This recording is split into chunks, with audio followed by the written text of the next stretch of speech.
খনন কাজ করার সময় এই ছেলেটি একটি সোনার পাথর খুঁজে পায়, কিন্তু যেই সে ওটা হাতে তুলল সেই তার তেজ বিদ্যুতের শক লাগলো আর সে সাথে সাথে অজ্ঞান হয়ে গেল। কিছুক্ষণ পর জ্ঞান ফিরলে সে দেখলো যে সে সবকিছুর আরপার দেখতে পাচ্ছে। এটা দেখে ছেলেটা ঘাবড়ে গিয়ে ভাবতে লাগলো, আরে আমি কি দিব্য দৃষ্টির শক্তি পেয়ে গেলাম নাকি? এর পরের মুহূর্তে ছেলেটির চোখ পড়ে আরো একটি সোনার পাথরের ওপর, যার আসল দাম তার চোখে 8 কোটি টাকা ভেসে ওঠে। এটা দেখে ছেলেটা খুব খুশি হয় আর ভাবে, আরে আমি তো এবার বড় লোক হয়ে যাব।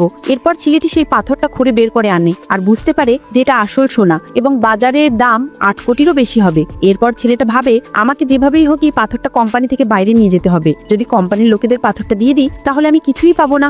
এরপর ছেলেটা সুযোগের খোঁজে কোম্পানির রেস্টুরেন্টে লাঞ্চ করতে যায়, কিন্তু ঠিক তখনই ছেলেটির কাছে কোম্পানির ম্যানেজার এসে হাজির হয়, যাকে দেখে একজন লোক সেখান থেকে পালিয়ে যায়। কিন্তু তারপরেই ম্যানেজার 200 টাকা বের করে টেবিলে রাখে আর ছেলেটিকে জিজ্ঞেস করে, সোনার পাথরটা কোথায় লুকিয়েছিস? চুপচাপ বলে দে, তোর জন্য ভালো হবে। কিন্তু ছেলেটা বলে যে সে জানে না। আর ঠিক সেই মুহূর্তে কোম্পানির বস এসে পড়েন আর ম্যানেজার যেই ছেলেটিকে মারতে যাচ্ছিল অমনি কোম্পানির বস এসে ম্যানেজারের হাত ধরে ফেলেন। আর বসকে দেখে ম্যানেজার ঘাবড়ে গিয়ে বলে, আমাকে মাফ করে দিন। এরপর সে জানায়, ম্যাম আমি সিসিটিভিতে দেখেছি এই ছেলেটি একটি সোনার পাথর কোথাও লুকিয়ে রেখেছে। কিন্তু সেই সময় ছেলেটা ভাবে, আরে আমি যদি সত্যিটা বলে দিই তাহলে তো কিছুই পাবো না। তারপর ছেলেটা একটা চাল চালে আর বলে, ম্যাম আমি ওই দামি পাথরটা ম্যানেজারকে দিয়ে দিয়েছি। এটা শুনেই ম্যানেজার খুব ঘাবড়ে যায় আর বলে, ভাই এত মিথ্যে কেন বলছিস? তুই আমাকে পাথরটা কখন দিলি? ছেলেটা বলে, আরে এখন লুকিয়ে কোনো লাভ নেই, আমি তোকেই দিয়েছিলাম। তুই বলেছিলি যে আমাকে 50% দিবি। তখন ম্যানেজার বলে, এবার যদি আর একটাও আমার নামে মিথ্যে বলিস তোকে আমি চাকরি থেকে বের করে দেবো। তখনই ছেলেটা সঙ্গে সঙ্গে তার দিব্য দৃষ্টি দিয়ে 10 কিলোমিটার দূরে দেখে নেয় যে পাথরটা কোথায় আছে আর বলে,